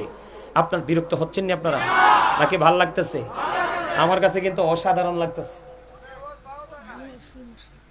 বললেন না, ব্যথা হলে বলার দরকার নেই। সত্যি যুবক ভাইরা, তোমাদের কাছে ভালো লাগে? এগুলো কিন্তু কোরআন থেকে বলছি। তোমরা কিন্তু আমাকে খারাপ তোমাদের কাছে লাগতেই পারে, কিন্তু আমি ব্যক্তি হিসাবে খারাপ হতে পারি, কিন্তু বক্তব্যটা আল্লাহর কোরআনের। এটা একদম নিখুঁত সত্য। বিন্দু পরিমাণ যদি তোমার কি আসে, সন্দেহ আসে, তাহলে কিন্তু তোমার ফিউচার কি হয়ে যাবে? একেবারে ব্ল্যাক, অন্ধকার হয়ে যাবে, কালো হয়ে যাবে। আমি তোমাদেরকে আগেই বলেছি, আমি তোমাদেরকে বাঁচানোর জন্য আসছি। কি করার জন্য আসছি? বাঁচানোর জন্য। তাহলে কি বোঝা গেল? এদিক তাকান। আপনি যেমন কুমিল্লা যাইতে হলে বারেশ্বর, বারেশ্বর থেকে বুড়িচং, বুড়িচং থেকে সোজা কুমিল্লা, ঠিক তেমনি আপনি আল্লাহর কাছে যেতে হলে মদিনায় যেতে হবে। মদিনা ছাড়া কোনো উপায় নেই। এখন আপনি মদিনা ওয়ালার কাছে যাবেন কিভাবে? মদিনা ওয়ালার পাগল যারা আছে আপনার আশেপাশে, তাদের কাছে মদিনার কি আছে? রাস্তা জানা আছে। আপনাদেরকে এই কারণে তাদেরকে ভালোবাসতে হবে। আপনার শত্রুর ছেলে হতে পারে সে, কি হতে পারে? আপনার চির শত্রুর সন্তান হতে পারে সে, যে সে একজন হক্কানি নবীর আশিক হয়েছে। আপনি আপনার শত্রুর দিকে না তাকিয়ে আপনার ভবিষ্যৎকে আলোকিত করার জন্য আপনি আপনার শত্রুর সন্তান যদি আশিক রাসূল হয়, তাকে আপনি আপন করে নিতে পারেন। পারেন কি পারেন না? কথা কি বুঝতে পারছেন আমার? তাহলে আমাদেরকে কি করতে হবে? মনে রাখতে হবে আপনাকে আমাকে, there is no God but Allah। সে আল্লাহ ব্যতীত কোনো উপাস্য নেই, কোনো ইলাহ নেই। মুহাম্মদ রাসূলুল্লাহ সাল্লাল্লাহু আলাইহি সাল্লাম ইজ দা মেসেঞ্জার অফ আল্লাহ। আওয়াজ করে বলেন আল্লাহু আকবার।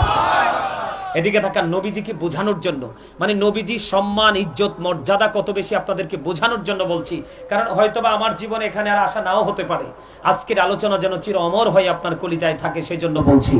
এই যে কালেমায়ে তয়্যবার মধ্যে কয়টা দিক? দুইটা। লা ইলাহা ইল্লাল্লাহ, এটা হলো তাওহীদ। মুহাম্মদ রাসূলুল্লাহ এটা হলো রিসালাত, লা ইলাহা ইল্লাল্লাহ হলো স্রষ্টা, মুহাম্মদ রাসূলুল্লাহ হলো সৃষ্টি। কথা বুঝেন? লা ইলাহা ইল্লাল্লাহর মধ্যে আছে 12টা হরফ, মুহাম্মদ রাসূলুল্লাহ সাল্লাল্লাহু আলাইহি সাল্লামের মধ্যে আছে 12টা হরফ। 12 মিলে কত হয়ে গেল? আমার আল্লাহ ডেকে ডেকে বলে, ও আমার পাগল বান্দারা, তোমরা হৃদয়ের চক্ষু খুলে তাকিয়ে দেখো আমার হাবিবের প্রতি আমি আল্লাহর কত গভীর প্রেম।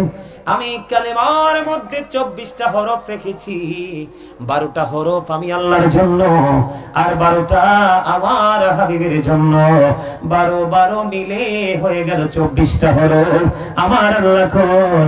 আমার আল্লাহ বলতেছে এই 24-এর সাথে মিল রেখে আমি আল্লাহ একদিনে 24 ঘন্টা দিয়ে বেঁধে দিয়েছি।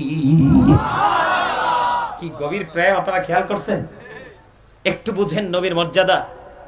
এবার আসেন বন্ধু, আল্লাহ রাব্বুল আলামিনের নাম লিখতে হরফ লাগে 4টা, আলিফ লাম লাম হা, একটার উপর নিচেও কোনো নোক্তা নেই। আমার নবীজির নাম মোবারক লিখতে হরফ লাগে 4টা, মিম হা মিম দাল, এই 4টার উপরে নিচেও কোনো নোক্তা নেই। আমার আল্লাহ ডেকে ডেকে বলে, বান্দারে ওই কালিমার দিকে সংক্ষিপ্ত রূপে তাকিয়ে দেখো, আমি আল্লাহর দিকে রাখলাম 4টা হরফ, একটার উপরে নিচে কোনো নোক্তা নাই।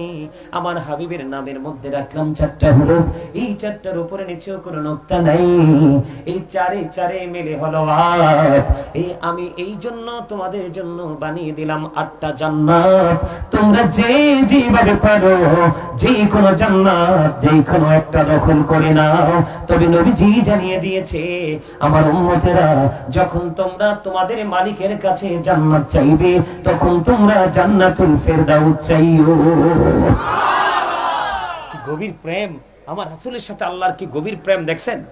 এবার আসেন কালিমার মধ্যে একদম ইজিলি যদি আমি পর্যবেক্ষণ করে অবজারভেশন করি, কালিমার মধ্যে বন্ধু দিক হলো কয়টা? লা ইলাহা ইল্লাল্লাহ মুহাম্মাদুর রাসূলুল্লাহ সাল্লাল্লাহু আলাইহি ওয়াসাল্লাম, আপনার আমার প্রাণের নবী, দুজাহানের বাদশা নবী, রাহমাতাল লিল আলামিন নবী।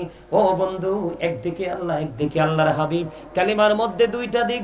আমার আল্লাহ ডেকে ডেকে বলে, বান্দা তোমরা সৃষ্টির প্রত্যেকটা স্টেজ প্রত্যেকটা প্লেসের দিকে তাকিয়ে দেখো, প্রত্যেকটা জায়গায় 2টা আছে, 3টা কোথাও নাই। বলে হুজুর কেমনে? আমার দিকে তাকান বন্ধু, 2টি হাত, 2টি পা, 2টি চোখ, জিহ্বা কয়টা?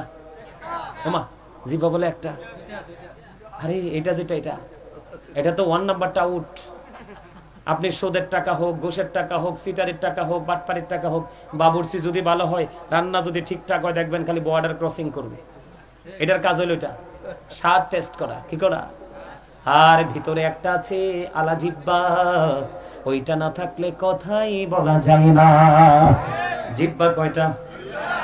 2টি হাত, 2টি পা, 2টি কান, 2টি জিহ্বা, 2টি কিডনি, উঁচু নিচু, আলো আধার, কঠিন কোমল, ঘৃণা প্রেম, বাদশা ফকির, দুর্বল সবল, তেগে ভোগে, সংগ্রামে শান্তিতে, মোটা চিকন, সাদা কালা, ধনী গরিব, শিক্ষিত মূর্খ, জল স্থল, ঠিক কিনা?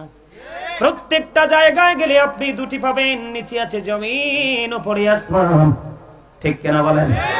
আল্লাহ ডেকে ডেকে বলে, বান্দা একটু গভীর ভাবে নজর দিয়ে দেখো, ওই কালিমাটাকে নিয়ে তোমরা বিশ্লেষণ করো।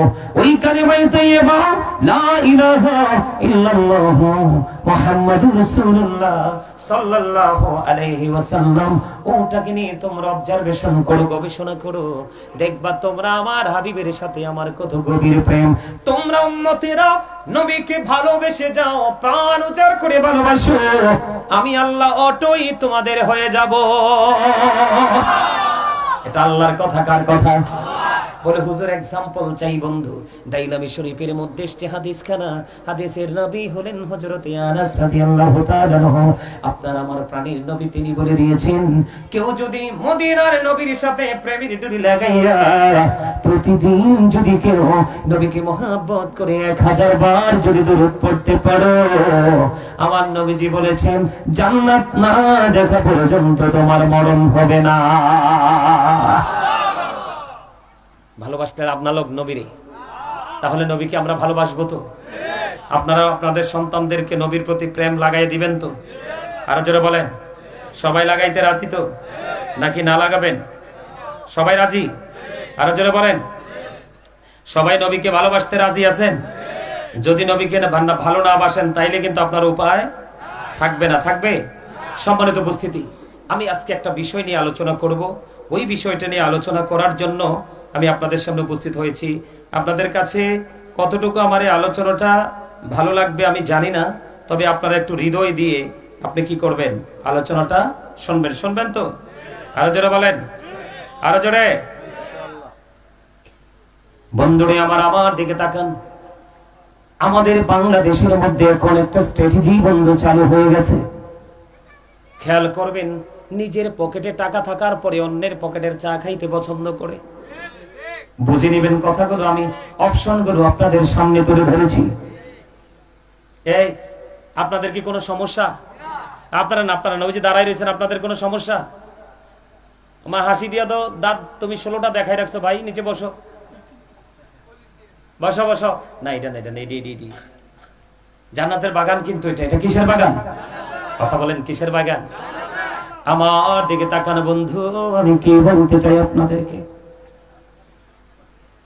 আমার নবী, আপনার নবী, দু জাহানের বাদশা নবী, রাহমাতাল লিল আলামিন নবী, আপনার আমার জন্য, আপনাকে আমাকে বাঁচানোর জন্য কি মেসেজ দিয়েছে বন্ধু? আমার পকেটে টাকা থাকার পরে আমি আরেকজনের পকেট থেকে চা খেতে পছন্দ করি। বর্তমানে বাংলাদেশে বন্ধু, বর্তমানে বাংলাদেশে অনেক মানুষ আছে ঘরে চাল থাকার পরে আরেকজনের কাছে চাল ভিক্ষা করে আনে। আছে না নাই? এমনি করে করে বন্ধু, আপনারা গ্রামে গঞ্জে থাকেন, এইরকম সমাজের মধ্যে গ্রামের মধ্যেও কিছু মানুষ আছে, এগুলো হচ্ছে বন্ধু ভদ্রবেশে মানুষের কাছ থেকে ভিক্ষা করে। আছে না নাই? আপনি দেখবেন রমজান মাসে যখন বা কোনো ধনী মানুষের পক্ষ থেকে যখন গরিবদের জন্য কোনো বরাদ্দ হয়, আপনি দেখবেন তার ক্ষমতা থাকার পরেও বউ দিয়ে ছেলে দিয়ে আনায়। আছে না নাই? সমাজের মধ্যে আছে না নাই? আরেকটা আছে, লাজ লজ্জার ভয় করে না, রাস্তায় রাস্তায় ধারে ধারে মানুষের কাছে ভিক্ষা করে। আমি দেখেছি অনেক ভিক্ষুকের বন্ধু বাড়ি ও দালান কোঠাও আছে। আছে না নাই? আরো জোরে।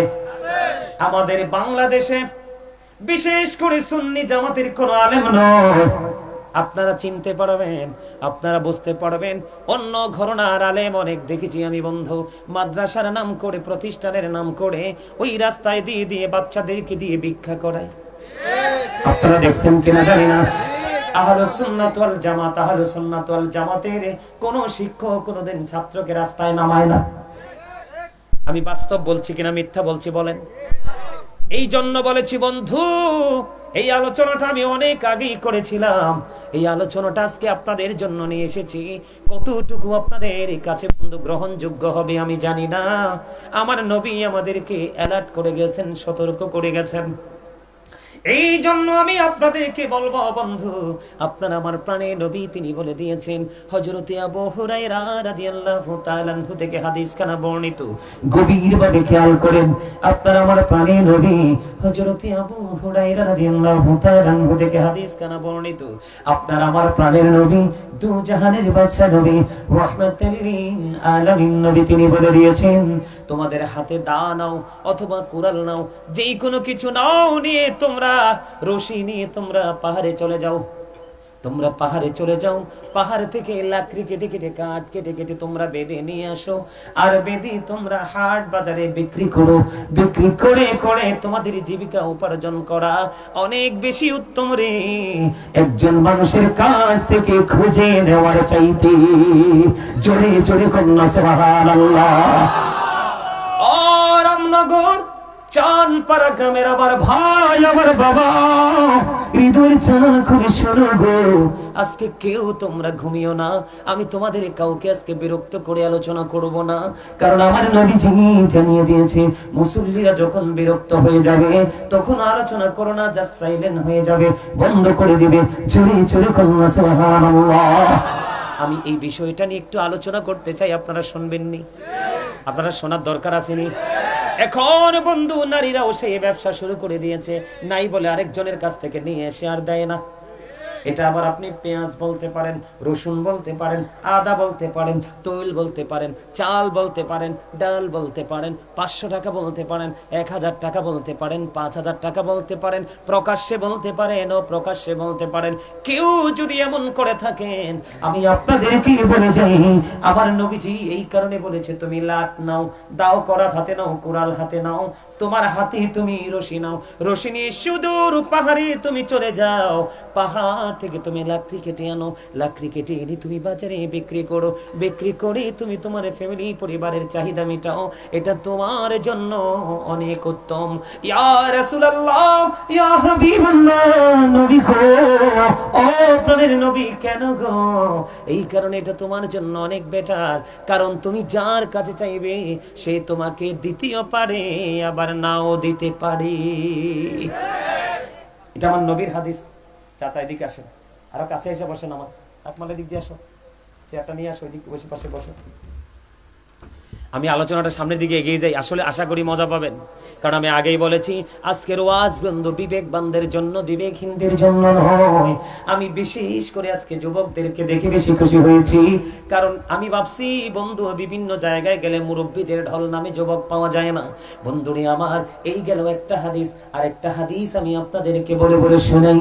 আপনারা আমার প্রাণের নবী বন্ধু তিনি বলে দিয়েছেন, হযরত উবাইদুল্লাহ রাদিয়াল্লাহু তাআলা আনহু তিনি বললেন, আমার কাছে দুইজন লোক এসে বললেন, আমরা দুইজন নবীজি বিদায় হজের সময় আমরা দুইজন নবীজির সামনে ছিলাম, তখন আমার নবীজি যাকাত বন্টন করতেছিলেন। আমরা যাকাতের মাল বন্টন করি কিনা বলেন? আমরা দেই কি দেই না? সাদকা করি কিনা? দেখেন আমার নবী আমাদেরকে বাঁচানোর জন্য কেমন সুন্দর শিক্ষা দিয়ে গেছেন বন্ধু। উবাইদুল্লাহ রাদিয়াল্লাহু তাআলা আনহু বললেন, আমার কাছে দুইজন লোক আসলো, ওরা আমাকে ডেকে বললেন, আমি নবীজি যখন বিদায় হজের সময় যাকাত বন্টন করতেছিলেন, তখন আমরা দুইজন নবীজির কাছে যাকাতের মাল থেকে সাহায্য চেয়েছিলাম। তখন প্রাণের নবীজি একটা বার আমাদের দিকে তাকালেন। কার দিকে? ওই যে দুইজনের দিকে তাকালেন, তাকানোর উপরে দেখতে পাইলেন দুইজন মোটা সোটা অত্যন্ত পুষ্ট মানুষ। কি মানুষ? অত্যন্ত পুষ্ট মানুষ। এবার নবীজি তাদের দিকে তাকালেন, তাকিয়ে তাকিয়ে বললেন, তোমরা যদি চাও আমি তোমাদেরকে দিব, তোমরা যদি চাও আমি তোমাদেরকে দিব, কিন্তু তোমরা মনে রেখো যারা কর্মক্ষম, কি যারা ধনী, যারা কর্মক্ষম, তাদের জন্য এই মালের মধ্যে কোনো হক নেই, এটা পুরোই হলো গরিবের হক। তার মানে হলো বন্ধু, তুমি যদি গরিব হও, কি হও? কথা বুঝে নেন, আপনি অর্থনৈতিকভাবে গরিব, কিন্তু এই গরিবকে গরিব বলা হয় না। যিনি মন থেকে গরিব তাকেই বলা হয় বড় গরিব। ধনী, যিনি ধনী তাকে ধনী বলা হয় না। আত্মার দিক দিয়ে যিনি ধনী তিনি হলো বড় ধনী। নবীজি বলেছেন, আল গিনা গিনান নাফস, প্রকৃত ধনী হলো বন্ধু আত্মার ধনী।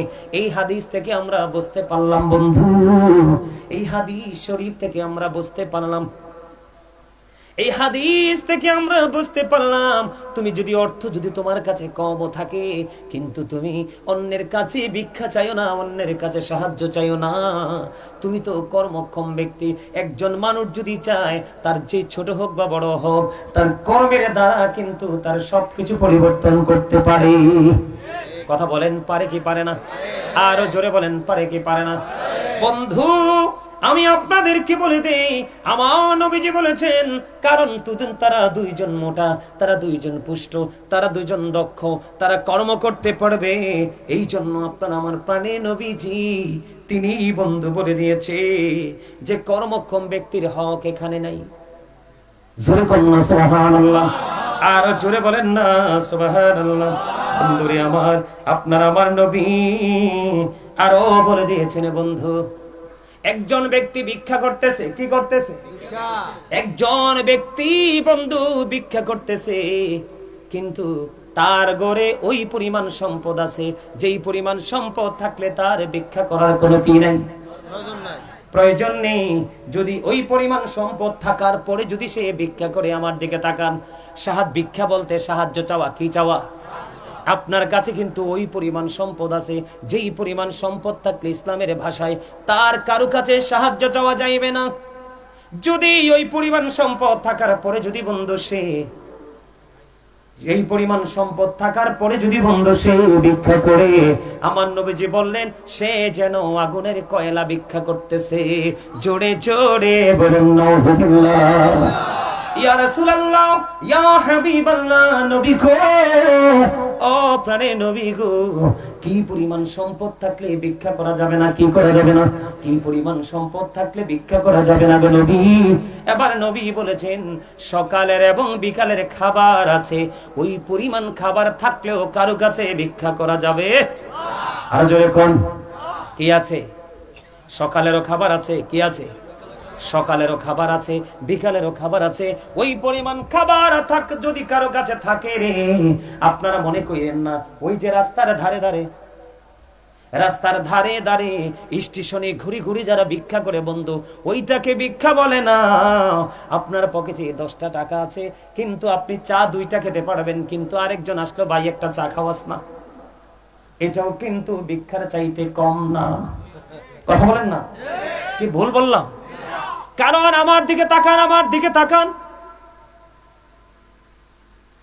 হযরতে আবু হুরায়রা রাদিয়াল্লাহু তাআলা আনহু থেকে হাদিস কানা বর্ণিত। এদিক তাকান, অত্যন্ত সেনসিটিভ বিষয়, হেসে উড়িয়ে দিয়েন না, গভীর ভাবে বন্ধু চিন্তা করেন। হযরতে আবু হুরায়রা রাদিয়াল্লাহু তাআলা আনহু থেকে হাদিস কানা বর্ণিত। আপনার আমার প্রাণের নবী তিনি বলে দিয়েছে, যেই ব্যক্তি শুধু সম্পদ বাড়ানোর জন্য, কিসের জন্য? শুধু সম্পদের পাহাড় গড়ার জন্য, সম্পদ বাড়ানোর জন্য যেই ব্যক্তিটা শুধু ভিক্ষা করে, আমার নবীজি বলল সে তো ভিক্ষা করলো না, সে যেন আগুনের ফুলকি যেন নিজের জন্য ভিক্ষা করলো। জোরে জোরে কন্যা নাউজুবিল্লাহ। আগুনের ফুলকি মানে বুঝছেননি? কামার দোকানে যাবেন, কোন দোকানে? কামারের দোকানে গিয়ে প্রশ্ন করবেন, গাজী সুলাইমান আল কাদরি বলেছে আগুনের ফুলকি কি দেখাইতে বলছে, তখন কামার আগুনের ফুলকি দেখাতে পারবে। ওই দোকানে ছোট পরিসরে আগুনের ফুলকি দেখা যায়। এবার আমি আপনাদেরকে একটু এক্সপ্লেইন করে একটা ব্যাখ্যা করে দেই বন্ধু। আপনি কিন্তু আরেকজনের কাছে চাটা খুঁজেছেন, জাস্ট এক্সাম্পল, একটা উপমা স্বরূপ বলছি। আপনি জাস্ট একটা এক্সাম্পল, আপনি চাটা খুঁজেছেন, আপনার মনের মধ্যে চিন্তা আসলো আমি যদি তার থেকে চাটা খাইতে পারি তাহলে আমার কিন্তু এই চায়ের টাকাটা আজকের জন্য বেঁচে যাবে। কথা বলেন না কেন? আরো জোরে বলেন বন্ধু। ইসলাম কত সুন্দর, কত প্রেমময় বন্ধু, কত স্বাধীন। দেখেন আপনার আমার প্রাণে নবী বলে দিয়েছেন, তুমি সম্পদ বাড়ানোর জন্য তুমি কি করলা? তুমি সম্পদ বাড়ানোর জন্য শুধু তুমি টাকা ভিক্ষা করলা, সাহায্য চাইলা, অচিন দেশে বন্ধু অচিন পড়ে চলে গেলা ভিক্ষা করার জন্য। তুমি দুনিয়ার মানুষকে ফাঁকি দিতে পেরেছো, আল্লাহকে কিন্তু ফাঁকি দিতে পারলা না। এই জন্য নবীজি বলেছেন তুমি তো ভিক্ষা করনি সম্পত্তি বাড়ানোর জন্য, তুমি আগুনের ফুলকি তুমি নিজের জন্য কি করেছো? ক্রয় করেছো। জোরে জোরে কন্যা নাউজুবিল্লাহ। এবার আসেন বন্ধু, হযরত ইবনে উমর রাদিয়াল্লাহু তাআলা আনহু থেকে হাদিস কানা বর্ণিত। আমি শেষ করে দিচ্ছি, আপনারা কি বিরক্ত হন? হযরত ইবনে উমর রাদিয়াল্লাহু তাআলা আনহু থেকে বর্ণিত, আমার নবীজি জানিয়ে দিয়েছেন যেই ব্যক্তিটা শুধু ধারাবাহিকভাবে, আমাদের দেশে চাঁদাবাজি আছে না নাই? আরো জোরে কোন? চাঁদাবাজি আছে না নাই? যে সুযোগ পায় বন্ধু চাঁদাবাজি করে, এই আইসা বলে দেও, না দিলে কিন্তু ফুটো করে দিব। আমরা টিভিতে দেখছি অনেক ঘটনা, কে করছে বা কাহারা করছে জানি না, তবে বন্ধু এটা সত্য, এটা যেহেতু মুসলিম কান্ট্রি, এখানে কোনো হিন্দু খ্রিস্টান করেনি, করলেই মুসলমানি মুনাফিক মার্কা মুসলমানি করেছে। কথা বলেন না কেন? এবার বন্ধু ইবনে উমর রাদিয়াল্লাহু তাআলা আনহু তিনি বলেছেন যে ধারাবাহিকভাবে মানুষের কাছ থেকে কি চাই, আপনি আমার জোর করে নিতে চান, এটা ভিক্ষা কিনা বলেন? কথা কন না কেন? জোর করে জবরদস্তি করে নেন, আপনি তো সম্পদ বাড়ানোর জন্য করছেন, আপনার নিয়ত কিন্তু সম্পদ বাড়ানো, কিন্তু আরেকজনের কাছ থেকে জোর করে ভিক্ষা দিত না, তারে মাইরা ভিক্ষা নেবেন। এই জন্য আমার আপনারা প্রাণের নবী বলেছেন তুমি ধারাবাহিকভাবে মানুষের কাছে চাইয়া চাইয়া তুমি আনতে থাকলা। আমার নবীজি বন্ধু জানিয়ে দিয়েছে কাল কিয়ামতের দিন পুরোপুরি তার অক্ষত থাকলেও আমার নবীজি জানিয়ে দিয়েছেন তার চেহারার মধ্যে মুখমণ্ডলটা বিকৃত হয়ে যাবে। কারণ যখন তার চেহারায় বন্ধু কোনো গোস্ত থাকবে না। জোরে জোরে কন্যা নাউজুবিল্লাহ। অত্যন্ত অত্যন্ত এই বর্তমান সময়ের জন্য এই ওয়াজটা দরকার কিনা বলেন, কথা বলেন না, দরকার কিনা? কেউ বাজারে করে, কেউ সমনিতে করে, কেউ দোকানে করে। ওই যে আমি মোটা মানুষের কথা বললাম, কি বললাম? ওই যে একটু আগে বললাম না, হযরত উবাইদুল্লাহ রাদিয়াল্লাহু তাআলা থেকে হাদিসটা। আপনাদের কাছে ভিক্ষা যদি চায় কেউ, দেখবেন আগে সেটা লোকটা সচ্ছল কিনা, সবল কিনা, স্বাস্থ্য স্ট্রং কিনা। নারী বলেন, যুবক বলেন, মহিলা পুরুষ বলেন, অনেকে কিন্তু আপনার কি করে ভেংসাই, কিন্তু অনেকে না, এইটা তো আলাদা কথা, এটা তো মজার কথা, মজার ছলের হিসাব। আর আপনি যদি এটা হচ্ছে মজার ছল, আপনি কথা বলে ভালো করেছেন, আমার বলার সুযোগ হয়েছে যে আপনারা যে মজা করে বলেন যে ভাই চা খাওয়াবি না, এটা হচ্ছে মজার ছলে কথা, এটা প্রেমের কথা। কিন্তু আরেকজন আছে যে সিরিয়াসলি, আরে অমুকে আছে, 5 জন আছে, যে কোনো একজনকে ধরবো, আমি চাটা খাওয়াই, আচ্ছা, কারণ চা ছাড়াও তো আমি বাঁচবো না। একটা এক্সাম্পল দিলাম, চা ছাড়া বাঁচবো না। তখন তার মনে হলো যে সে যদি চাটা খাওয়ায় আমার 10 টাকা বেচে, এইরকম। কিন্তু নিচু চিন্তা করে আরেকজন থেকে খাওয়া যাবে না, খোঁজা যাবে না, চাওয়া যাবে না। এবার আসেন কি মজার খবর দেখেন।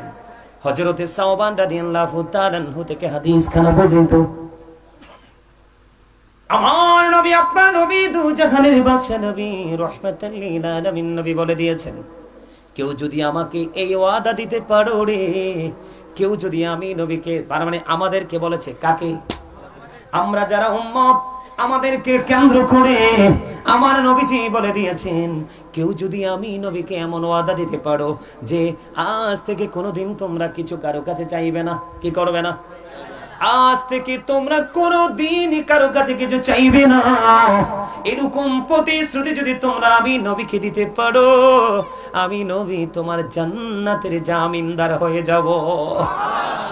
হযরতে সাওবান রাদিয়াল্লাহু তাআলা আনহু তিনি বললেন, না না না না, আমি যখন আমার নবীজির এই পবিত্র বাণী শুনলাম, তখন আমি মনে মনে চিন্তা করলাম, আজকে থেকে আমি কোনোদিন আর কোনো কিছু আমি মানুষের কাছে চাইবো না, মানুষের কাছে হাত পেতে আমি নিব না। কারণ নবীজি বলেছে, আজকে যদি তুমি অন্যের কাছ থেকে কোনো কিছু নিতে যদি তুমি হাত গুটিয়ে নাও, আমি নবী তোমার জান্নাতের জামিনদার হয়ে যাব। সুরে সুরে কন্যা সুবহানাল্লাহ। হযরতে সাওবান রাদিয়াল্লাহু তাআলা আনহু বললেন, এরপর থেকে আমি আর কোনোদিন কিছু চাইনি। হাদিস শরীফের মধ্যে এসেছে, সত্যি তিনি এরপরে বাকি জীবনে কারো কাছে আর কিছুই কোনোদিন তিনি চায় না। জোরে জোরে কন্যা সুবহানাল্লাহ। তাহলে বন্ধু, এখানে বলতে হবে, নবীজি জানিয়ে দিয়েছেন, দাতার হাত হলো উপরের হাত, আর গ্রহীতার হাত হলো নিচের হাত। যিনি দাতা তিনি মনে রাখতে হবে বড় হয়ে গেল, আর যিনি গ্রহণ করলো তারা ছোট হয়ে গেল।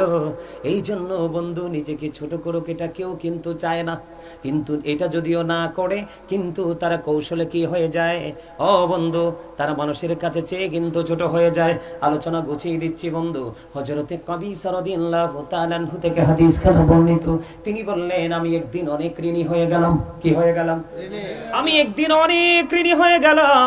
আমি আমার প্রাণের নবীর কাছে, এটা বড় গুরুত্বপূর্ণ একটা হাদিস, খেয়াল করবেন। আমার নবীজি তিনি বললেন, আমি অনেক বেশি ঋণী হয়ে গেলাম। ঋণী হয়ে যাওয়ার পরে আমি আমার নবীজির কাছে গিয়ে হাত পাতলাম, নবী গো, আমি তো ঋণী হয়ে গেছি, পথ চলা আমার জন্য মুশকিল হয়ে গেছে, জীবনের গন্তব্য এগিয়ে নিতে পারছি না, এটা আমার জন্য ভেরি ক্রিটিক্যাল হয়ে গেছে গো ইয়া রাসূলুল্লাহ।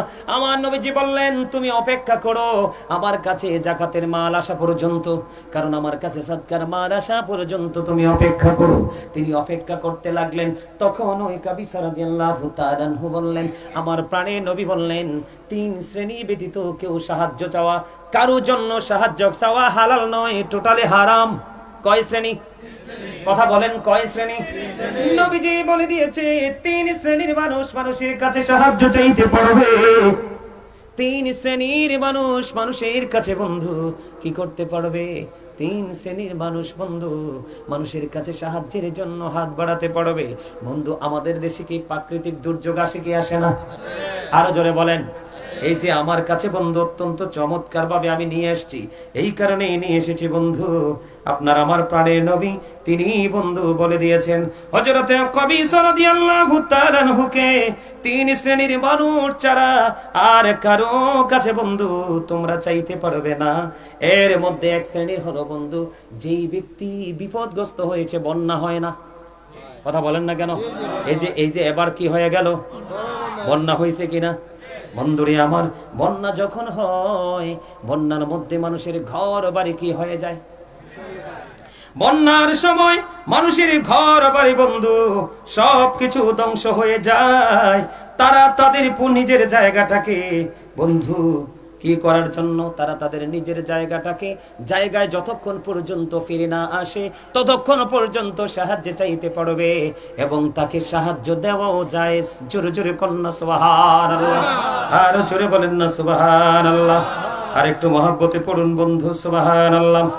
বন্ধুরে আমার, আরেকজন ব্যক্তি হলো যে ব্যক্তি অনেক বেশি ঋণী হয়ে গেল।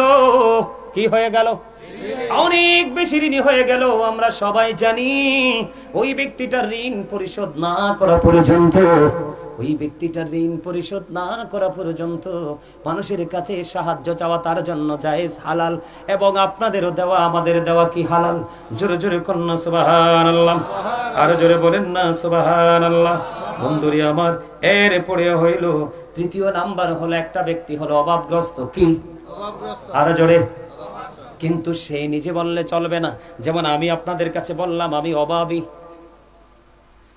যে অভাবী তার কথাই বন্ধু আপনি তাকে সাহায্য করবেন না, অথবা সে নিজেকে অভাবী ব্যক্তিগুলো সম্পর্কে যদি তার গোত্রের কিসের খেয়াল করেন, তার গোত্রের তার বংশের তিনজন লোক একবারে 100% সুস্থ বন্ধু, বুদ্ধি বিচক্ষণতা সম্পূর্ণ তিনজন লোক, কয়জন?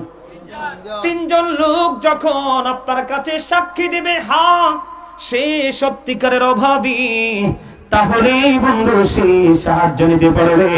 অন্যথায় এই তিন শ্রেণী, একটা হলো বন্ধু প্রাকৃতিক দুর্যোগে ধ্বংস হয়ে গেছে, আরেকটা হলো অনেক বেশি ঋণগ্রস্ত হয়ে গেছে, আরেকটা হলো বন্ধু এত বেশি অভাবীকেও চিরজীবন দেওয়া যাবে না।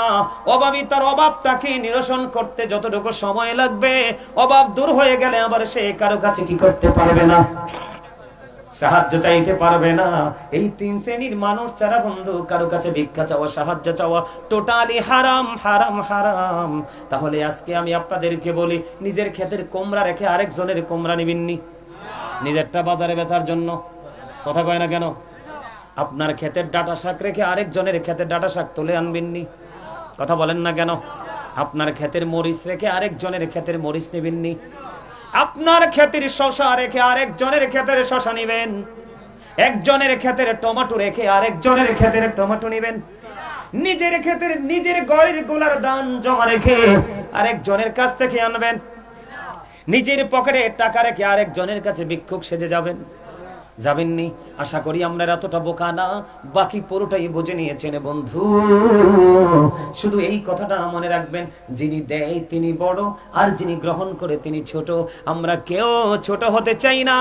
আমার নবী বলেছেন, কেউ যদি ভিক্ষা করা থেকে পবিত্র হওয়ার জন্য অন্তর থেকে আল্লাহর কাছে সাহায্য চায়, আল্লাহ রাব্বুল আলামিন তাকে ভিক্ষা করা থেকে বিরত রেখে ধনী বানাই দেয়। আমার নবীজি আরো বলেছেন, কেউ যদি মনে মনে চিন্তা করে যে আমি অন্যের মুখাপেক্ষী হব না, কারো উপর নির্ভর করব না, আমি নিজেই নিজেকে প্রস্তুত করব, আল্লাহ রাব্বুল আলামিন বলেছেন এই মানসিকতা যার মধ্যে চলে আসে, আমার নবীজি বলে দিয়েছেন আল্লাহ তাকে ধনী বানিয়ে দেয়। তাহলে ভিক্ষা করবেন? দেখছেন এই সময়টা কেমনে চলে গেছে, 2 ঘন্টার উপরে হয়ে গেছে। আসলে দেখছেন, আপনারা কি বুঝতে পারছেন 2 ঘন্টার উপরে চলে গেছে? আপনারা কি বুঝতে পারছেন সময়টা যে চলে গেছে? নিয়ামতের সময়টা এমনই, কি ওই সব একজনে চলে যায় আর একজনের লাইট টিপ দিয়ে কয়েয়া পড়ো,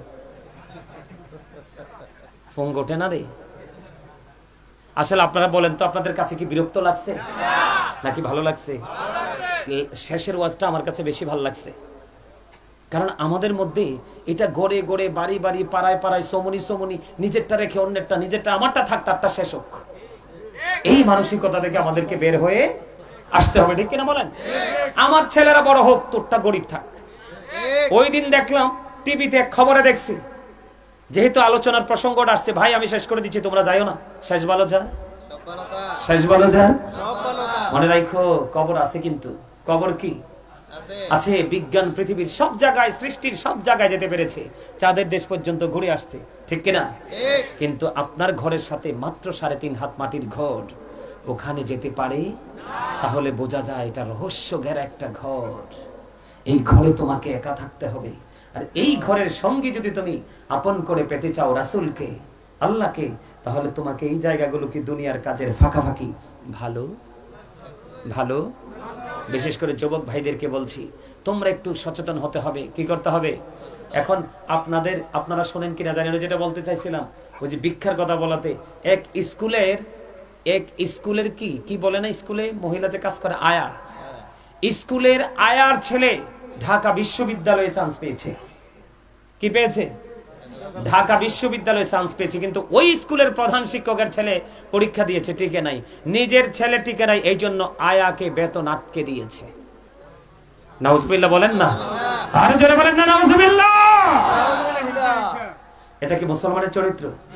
আরে আয়ার ছেলে তো কি হয়েছে, আমার এলাকার সন্তান না, আমার দেশের সন্তান না, সে হয়তো এমন হতে পারে আমার এই বাংলাদেশের জন্য সোনালী দিন বয়ে আনতে পারে, পারে কি পারে না? তার শিক্ষার আলো গোটা ওয়ার্ল্ডে ছড়িয়ে দিতে পারে, পারে কি পারে না? তুমি আয়ার ছেলে সেদিকে তাকাও কেন? সে ভেরি ইন্টেলিজেন্ট, সে ভেরি ক্লেভার, তুমি সেটার দিকে তাকাও। কথা বলেন, কথা বুঝতে পারছেন? আমরা ভিক্ষা করা ছাড়তে হবে, প্রতিহিংসা থেকে বের হয়ে আসতে হবে। সম্মানিত উপস্থিতি, আর ছোট্ট একটা আলোচনা করি। আপনার আমার সমাজ কি ধ্বংস হয়েছে কিনা? যুব সমাজ নষ্ট কিনা? এটার কারণ হলো সঙ্গ। এটার কারণ হলো কি? সঙ্গ। আমার দিকে তাকান। আমাদের এই বাংলাদেশে কিন্তু এখন, আগে তো জিনা শুনতাম, কি জিনা, এখন জিনা না, শুধু বলৎকারের খবরও শুনি। বলৎকার বুঝেননি আপনারা? বলৎকারী হয় কি হয় না? আরেক জোরে বলেন, হয় কি হয় না? একটা ছেলে আর একটা ছেলের সাথে যৌন খায়েশ মিটায়। নাউজুবিল্লাহ বলেন না। এই জাতি ছিল লূত আলাইহিস সালামের জাতি। এই জাতি কোন জাতি?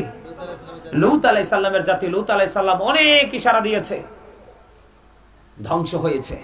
নাউজুবিল্লাহ বলেন আরে জোরে। এখন এই যে আমার দিকে তাকান, আমি আপনাদেরকে সিস্টেমটা বোঝাই দেই, আপনারা কি একটু জানবেন, শুনবেন? হ্যাঁ বন্ধুরে আমার, আল্লামা ইবনে হাজার আসকালানী রাহমাতুল্লাহি আলাইহি, তিনি হাসান ইবনে জাকওয়ান রাদিয়াল্লাহু তাআলা আনহু থেকে তিনি বর্ণনা করেছে। আমার দিকে তাকান, শেষ করে দেই বন্ধু। হাসান ইবনে জাকওয়ান থেকে তিনি বর্ণনা করেছে, তিনি বলে দিয়েছে, ও পৃথিবীর মানুষ, তোমরা বড় লোকের ছেলে মেয়েদের সাথে মেলামেশা করিও না। অবাক হয়ে গেলেন যেন, কি করো না? ধনী লোকেদের সাথে তোমরা কি করো না? চলাফেরা করিও না। তার কারণ কি আমি বলবো নি? হ্যাঁ, the rich are not always happy. ধনীরা সব সময় সুখী নয়। তার কারণ হলো the man is rich, the man is poor but honest. কি বলেন? The man is poor but লোকটা গরিব কিন্তু সৎ। Honesty is the best policy. সততাই হলো সর্বোত্তম পন্থা। সুবহানাল্লাহ বলেন না কেন? আরো জোরে। এখানে আসছি কেন? The poor are born to suffer. গরিবরা জন্মগ্রহণ করেছে দুঃখ ভোগের জন্য, ঠিক না? ঠিক। আরো জোরে।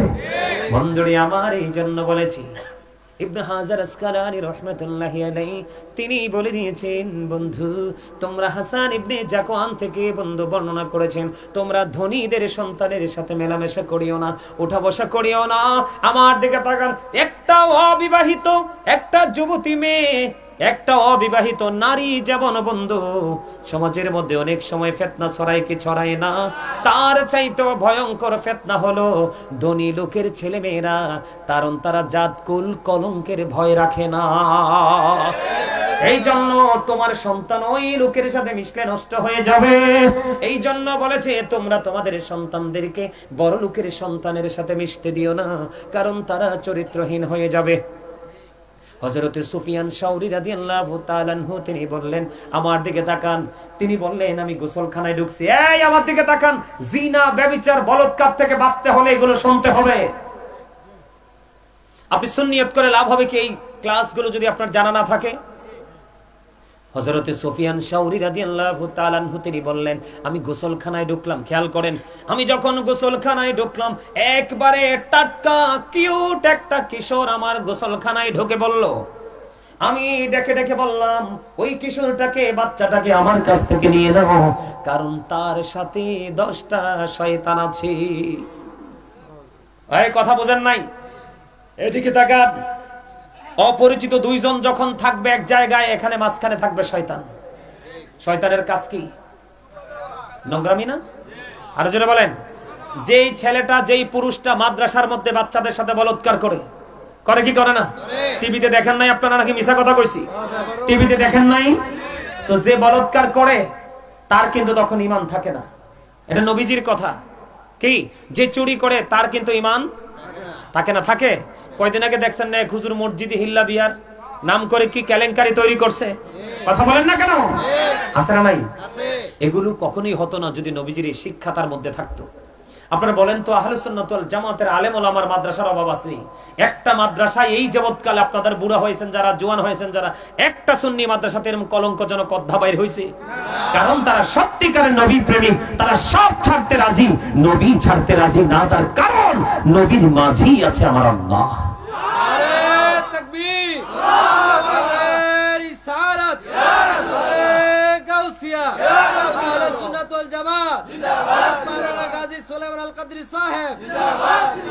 আলহামদুলিল্লাহ বলেন। আপনাদের এই কথাগুলো বলার দরকার আছে না? আমার কিন্তু 2 ঘন্টার মধ্যে মিলাদ, কিয়াম, মুনাজাত ওয়াজ সব শেষ করার কথা। আপনাদের মনোযোগ দেখেই কিন্তু আমি ধারাবাহিক আলোচনা করতেছি, নাহলে এতক্ষণে ক্লোজ হয়ে যেত আমাদের মাহফিল। আপনারা কি এই আলোচনাটা আরেকটু করবো? আপনারা শুনবেন সবাই? একটু জানার দরকার আছে না আপনাদের? কারণ কি জানেন, আমি আপনাদেরকে বলি, বাবা যারা হয়েছেন বাবাদেরকে বলি, every parent should take care their children very carefully. প্রত্যেকটা বাবা মার উচিত সন্তানের দায়িত্ব যত্ন সহকারে পালন করা। আর আমরা সন্তান হিসেবে আমি বলি, we should obey our parents. আমাদের প্রত্যেকের উচিত আমাদের পিতামাতাকে মান্য করা। কারণ paradise of the child under the feet of the mother. মায়ের পায়ের নিচেই সন্তানের জান্নাত। সুবহানাল্লাহ। এদিকে তাকান। এবার বন্ধু, কি করো? যুবকটাকে কি করে দাও? আমার কাছ থেকে তোমরা দূরে সরিয়ে নাও, কারণ তার সাথে, বাচ্চাদের সাথে 10টা শয়তান থাকে। তিনি বললেন, হযরতে সুফিয়ান শাওরি রাদিয়াল্লাহু তাআলা আনহু বললেন, এখন আপনি হলেন টক বাগে তাগড়া জওয়ান, আপনার শরীরে যৌবন ভরপুর।